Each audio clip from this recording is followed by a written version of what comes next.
राध्या सही टाइम पर सबूत को लेकर पहुंच जाती है पुलिस स्टेशन। डायरेक्टर और प्रोड्यूसर राध्या का पीछा वो लोग करते रहते हैं, फिर भी राध्या को पकड़ नहीं पाते हैं।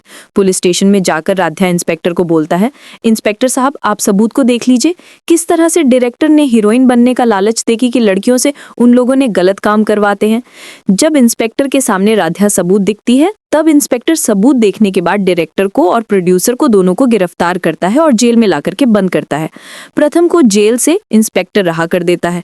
राध्या से हाथ जोड़ करके इंस्पेक्टर माफी मांगता है, बोलता है हमसे बहुत बड़ी गलती हो गई, हो सके तो तुम हमें माफ कर देना।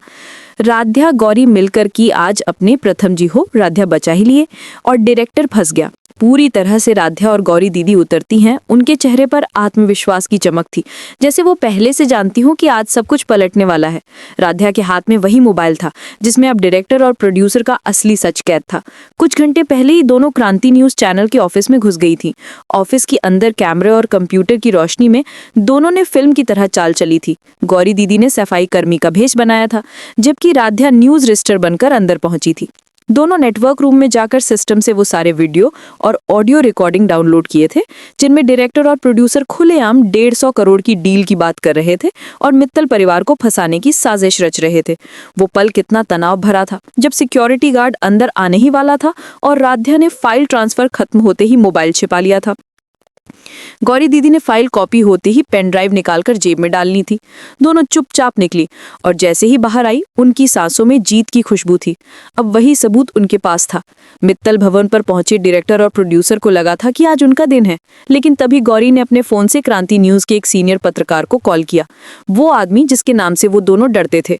उसने फोन स्पीकर पर रखा। उसकी आवाज पूरे हॉल में गूंज उठी, अगर एक कदम और बढ़ाया तो अगली खबर तुम्हारी होगी।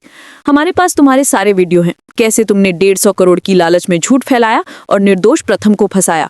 एक क्लिक में ये सब देश देख लेगा। ये सुनकर दोनों के चेहरों से रंग उड़ गया, पसीना माथे से टपकने लगा। नहीं, हम तो प्रोड्यूसर हकलाने लगा। डायरेक्टर बोला, चलो यहाँ से निकलते हैं। और वे सचमुच जैसे किसी ने जंजीरें खोल दी हों वहां से भाग खड़े हुए। घर के अंदर राध्या ने तुरंत पुलिस को कॉल किया। अब न्याय का वक्त आ गया है, उसने दृढ़ आवाज में कहा। गौरी ने वो सारे वीडियो पुलिस को भेज दिए। कुछ ही मिनटों में पुलिस टीम पहुंच गई। उन्होंने सबूत देखकर तुरंत प्रथम की रिहाई के आदेश जारी किए। जेल के उस ठंडे कमरे से जब प्रथम बाहर निकला तो उसकी आंखों में वही चमक लौट आई थी जो कभी थी। बाहर राध्या और गौरी इंतजार कर रही थी। तुम्हें आजाद कराने के लिए हमने कुछ भी अधूरा नहीं छोड़ा, राध्या ने कहा। प्रथम ने सिर्फ एक शब्द कहा, धन्यवाद, लेकिन उस एक शब्द में उसकी पूरी भावनाएं, उसका विश्वास और उसका प्यार झलक रहा था। घर में जब ये खबर पहुंची तो पूरा परिवार रो पड़ा। ओंकार जी ने राहत की सांस ली। भगवान का शुक्र है, सच की जीत हुई। लेकिन दादी का चेहरा अब भी सख्त था। उन्होंने गुस्से में रजनी को कमरे में बुलाया। तेरी वजह से ही ये सब हुआ है, कहकर उन्होंने रजनी के मुंह पर टेप चिपका दी और चप्पल पकड़ा दी। अब बोल मत। तभी दरवाजा खुला। ओंकार जी अंदर आ गए। उनकी आंखों में क्रोध और निराशा थी। माँ, ये क्या कर रही हैं आप? बहू ने घर की इज्जत बचाई है और आप उसी का अपमान कर रही हैं। दादी के हाथ रुक गए। कमरे में सन्नाटा छा गया। धीरे धीरे रजनी की आंखों से आंसू बह निकले। ओंकार जी ने टेप हटाया और बोले, अब कोई इस घर की बहू का अपमान नहीं करेगा। ये मित्तल भवन अब पहले जैसा नहीं रहेगा। यहाँ झूठ नहीं, सच्चाई का राज्य चलेगा। इसी पल राध्या, गौरी और प्रथम घर में दाखिल हुए। सबकी निगाहें उनकी ओर उठी। दादी ने चुपचाप सिर झुकाया। ओंकार जी आगे बढ़े, प्रथम के कंधे पर हाथ रखा और बोले, अब किसी को तुम्हारी सच्चाई पर शक नहीं रहेगा बेटे। राध्या की आंखों से आंसू बह निकले, पर वे खुशी के थे। गौरी वीडी के चेहरे पर सुकून था। लंबे समय बाद मित्तल भवन में फिर से शांति और सम्मान लौट आया था। राध्या बालकनी की ओर बढ़ी। बाहर रात का आसमान देखती हुई बोली, कभी कभी जीत सिर्फ अदालतों में नहीं, दिलों में भी मिलती है। गौरी राध्या मिलकर प्रथम को कराई जेल से रिहा। प्रथम जेल से रिहा होकर आया घर। तभी गौरी ने सबूत दिखाकर दादी की ओर और डायरेक्टर की सच्चाई बताती है। ओंकार ने गुस्से में आकर के दादी के और उर्मी के सर पर डंडा मारता है। उर्मी को दादी को उसकी किए हुए का प्रथम दिया सजा और राध्या को घर में रहने के लिए दिया जगह। जो दादी राध्या को घर से बाहर करके सो रही थी, अब मैं प्रथम की जेल से रिहाई करा के दूसरी शादी करूंगी उसकी। लेकिन राध्या ने अपनी बहन गौरी का साथ लेकर प्रथम को कराई जेल से रिहा और दादी को मिला उसके किए हुए का सजा। राध्या ने चौंक कर देखा, लेकिन दीदी क्या करें, दादी और वो लोग सब मिल गए हैं, पुलिस तक खरीदी जा चुकी है। गौरी ने अपनी आंखों में चमक लाते हुए कहा, फिर हमें उनकी चाल को उन्हीं की तरह खेलना होगा। मैं जाऊंगी उस सेट पर जहां सब कुछ शुरू हुआ था, मेकअप आर्टिस्ट बनकर। उन्हें लगेगा मैं बस एक कर्मचारी हूं, लेकिन मेरी आंखें हर जगह होंगी राध्या।